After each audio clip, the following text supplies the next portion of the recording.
Good afternoon, folks. Welcome to Community Corner.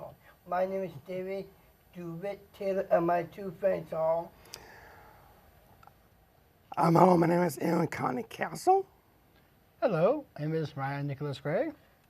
Today, we want to welcome our guest, Annette McAvoy, who works with the Avondale Public School District in their post-secondary program for special education students up to the age of 26. We met Annette at an evening party, and we all became instant friends. Annette is energetic, humorous, and hopeful, and above all, caring for all people. She is encouraging to everyone, and so very kind. We want to welcome Annette to our show. Thank you. Welcome, Annette. Please tell us about your family when you were very young. I'll talk about my family. I first want to introduce one of the students in our program, Darrell. He came along to meet you guys. But I do want to talk about my family because I grew up in a family of 10 children. So I had lots of brothers and sisters. And I grew up in Auburn Hills, Michigan, where I still live. So I'm very grounded in my community, and I'm very proud of my community. My family now is my husband, Tim, and my oldest son, John, who's married to Emily, and they have my first grandchild, Jude, and then my son, Tony, my daughter, Elise, and my son, Martin. Have you had lots of teaching jobs? Actually, I'm not a teacher in our program. I'm the facilitator, but I do a lot of teaching throughout the day, even though I'm not an actual teacher. I feel like a lot of us in the world are teachers. I feel like you guys are teachers. So I get a lot of chance to do stuff like that. This is my second job in special education, though. I used to work with 3-year-old kids, but I have to tell you, I really enjoy the post-high school age people. You guys are just great. I just really enjoy your company. You're adults. I'm an adult, so it works out well. Thanks. Thanks. Thank you, gentlemen.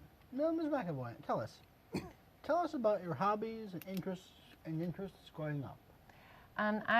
My biggest hobby right now is gardening. I really enjoy being outside in the sun. I am wanting to start a gardening program within our program that we have at the post-high school. And I also enjoy writing. I do a lot of, try to write a lot of little short stories and stuff. So those are probably my two hobbies that I spend most of my time with. What schools and certificates have you earned?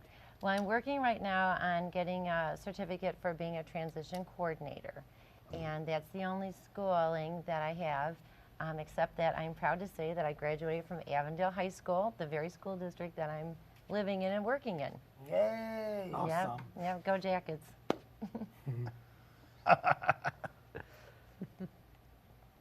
Please tell us about your current job title. My current job title is program facilitator. So I'm really the community connection for our students. I find the job opportunities for them. I also work on helping them explore our community and learn about our community. We're working on transportation within our community. Most of our students don't drive, so transportation is always an issue. My title is the facilitator, but I feel like most of my energy is spent on the vocational part of it, helping our students become vocationally independent. Okay, cool. Thank you, Eric. Thank you, David. Now, Ms. McAvoy, please tell us about your other teaching assignments during your career. Well, I worked in a program with little 3-year-old students, early childhood, and some of those students had impairments and some of them just had family situations that brought them to our program. And I absolutely enjoyed working with that age group, but I need to tell you, as I got older, it was very difficult for me to work with the little ones because there's a lot of running after them and bending and sitting and kneeling and picking them up and stuff. So now that I'm older, I like the taller students. What extracurricular experiences do you have in the school district? Please explain.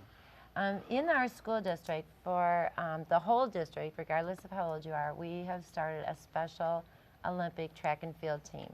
So Special Olympics, you can join when you're 8 years old or older, but we've actually opened our program up to all ages so that they can compete or learn to compete with our whole team. And then, of course, as you know, we offer monthly activity nights for the students in our program and everybody that we meet who is at least 18 years old. So those are kind of the extracurricular focuses. I have a couple other ideas, just things on the back burner, like the gardening thing. I'd like to do something more with that, and a couple of ideas like that, but they're not real ideas yet. The activity nights are really fun, by the way. I think so too. It's like one of the things I'm most proud about our program. We had a very small group for a number of students in our program because we're brand new. This is only our second year. And we tried to think of a way to help them meet people. Because sometimes it's hard to meet people, right? So we came up with the activity night. And the first one, before we had David be our DJ, the first one was a little bit on the lame side. Okay. But once we got hooked up with David, the activity night has just blossomed into such a great event. And our students and you guys, everyone can talk about how many people they've met at activity night and how much fun they are. So I'm glad you're enjoying them. I love them. Activity nights cool. So,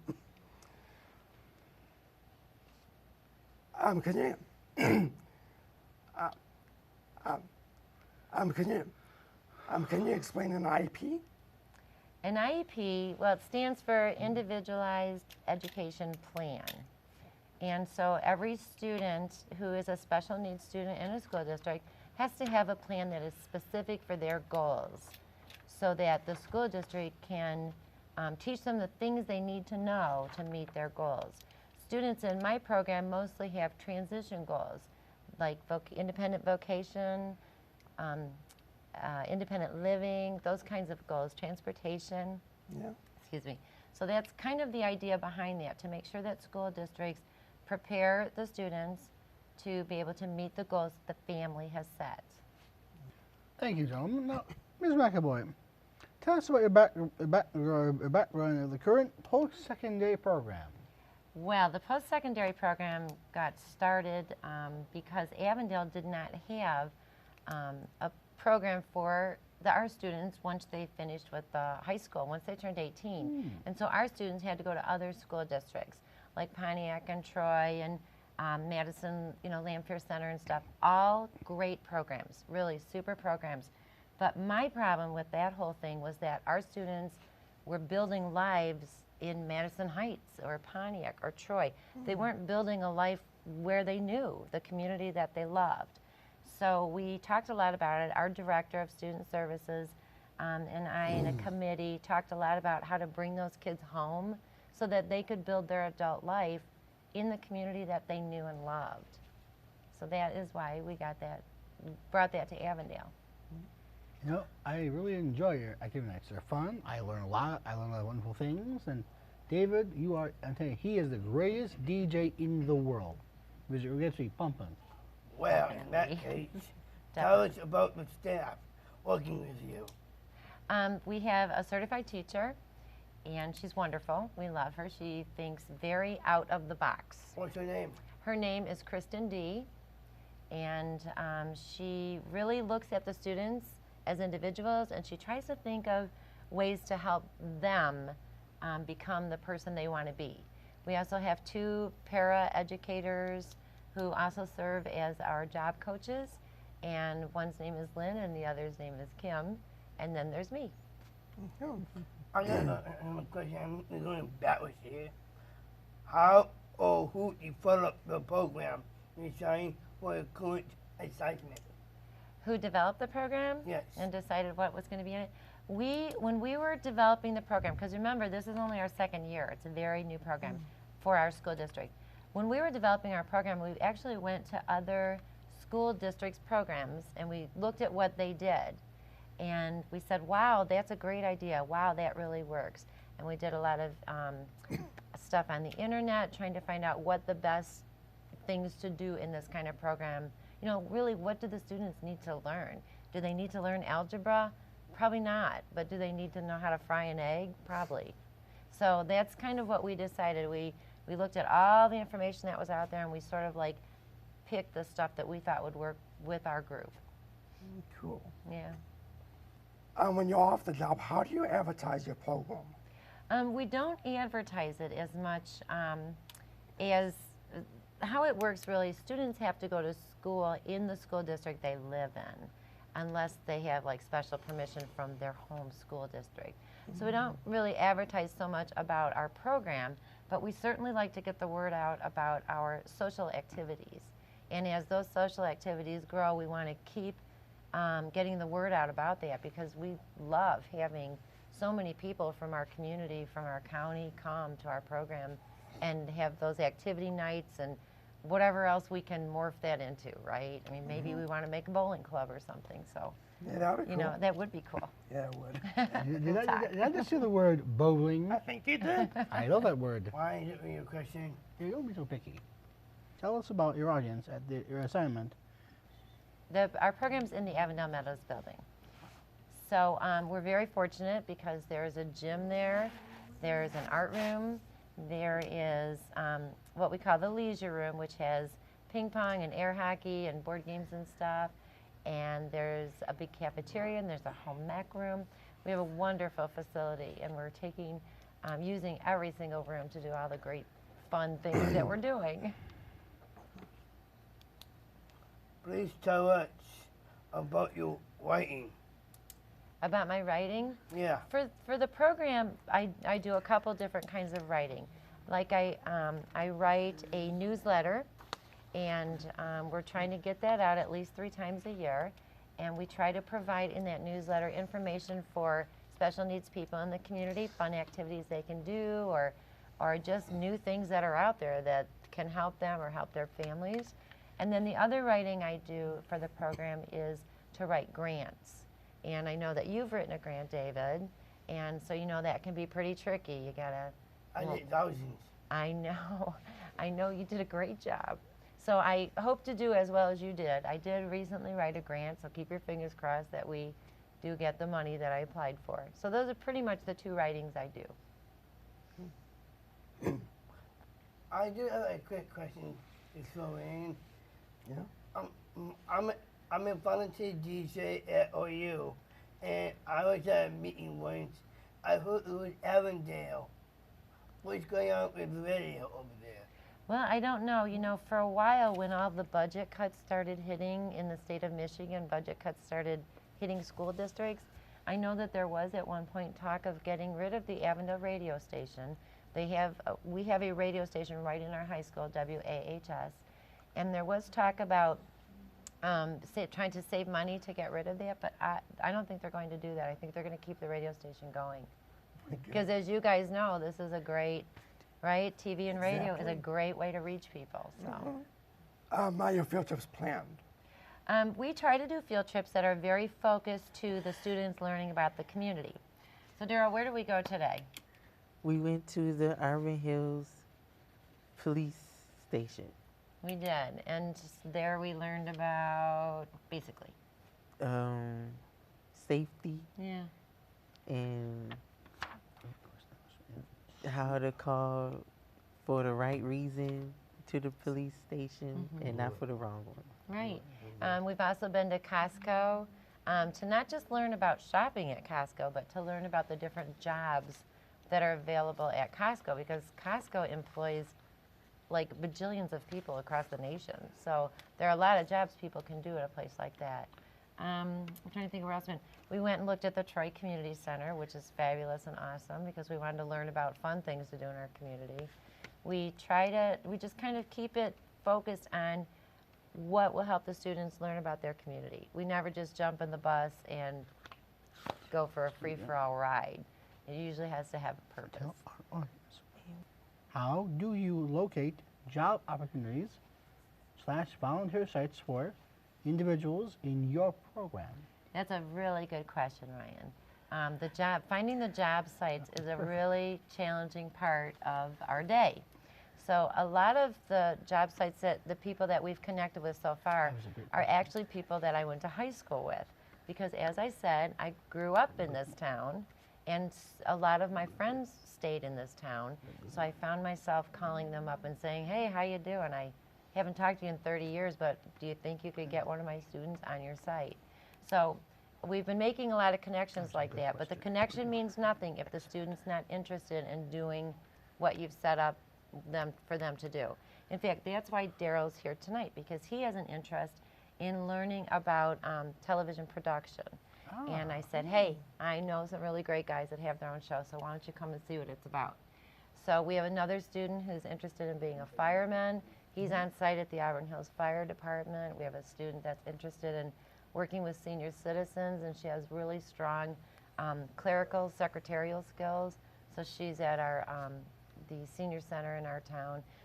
I try really hard to match the students' interest with the opportunity, because you know, you might have the greatest opportunity in the world, but if the student's not interested in doing it, they're not going to be that successful. And we want them to be successful.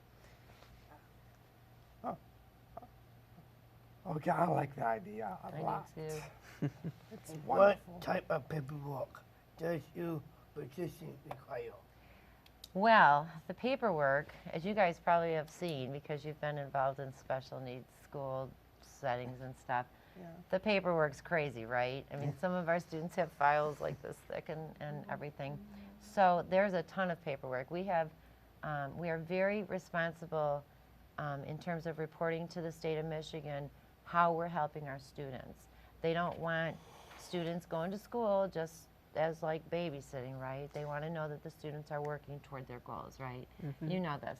And so the reporting is really important. You can actually get into trouble for not doing the reporting correctly. So we pay really close attention to our paperwork. Conferences provide a lot of information. They do. Because you also attend. Right, and I mean, conferences do provide a lot of information. They're kind of like taking a class like you guys took to learn how to do this, only they cram it into like a day. So conferences and workshops are really valuable. Special education seems to be a field that's changing all the time. They learn new stuff, they learn new strategies for the students, and so we try to go to as many conferences as we can without interrupting what we're trying to do with our students, right? You can't be gone all the time. You need to be with your students. So we do try really hard to attend conferences and workshops, learn more about special education, all the new strategies that are out there, and it's a really ever-changing kind of subject. That's a good question, too. Right?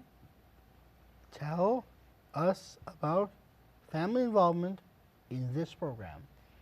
Okay, family involvement for our students, I mean, that's really important. The school district and the families really need to be on the same page when it comes to what the students want out of life. And on a personal note, my family is very involved in our program.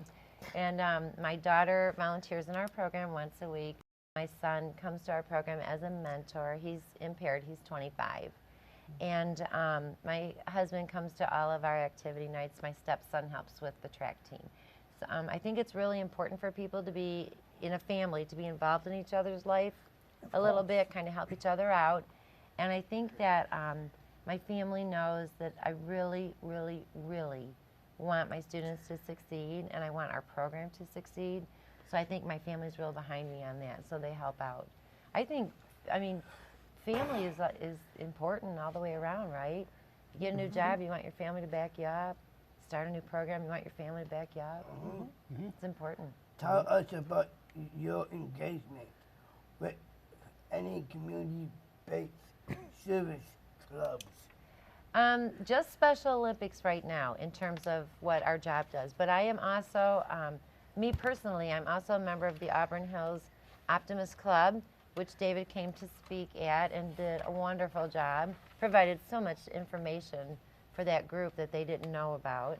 I'm also a member of the Auburn Hills Chamber of Commerce and the Rochester Chamber of Commerce, and being involved in those two, they're great organizations. I meet a lot of nice people that are doing a lot of good things, but also getting to know those people has opened some doors for my students.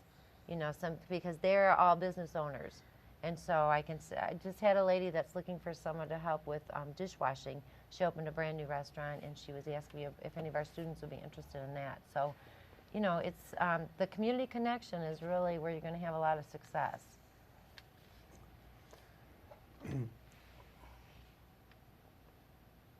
Tell us a success story. A success story, you know, I guess I'd like to talk about my own personal success, if that's okay. I kind of grew up in a great family, loved my life, but I didn't really have any direction. And when my son was born, and when he was certified or diagnosed with having an impairment, it kind of changed my life. It gave me direction. It helped me with all of my relationships all the way around. I just started to look at people differently, look at the world differently. And I feel really good about the work that I'm doing. And so for me, I have that personal success that I'm really proud of. And I believe that it started that day that my son was diagnosed. Kind of helped me know who I am and figure out who I am. So that's a success that I'm really proud of. Our students have successes every day, don't you think? I mean, Yes. Some of our students are just growing in such great ways, right? And becoming good adults. You were a good adult when you came to us. But you're still growing. You have growth too. Yes. So, yeah. Oh, guys, you got extra time. First, my question's first. Annette, Yes. are you a water level or a pop level, or both? Am I what kind of level? Water level or a pop level, or both? I think pop.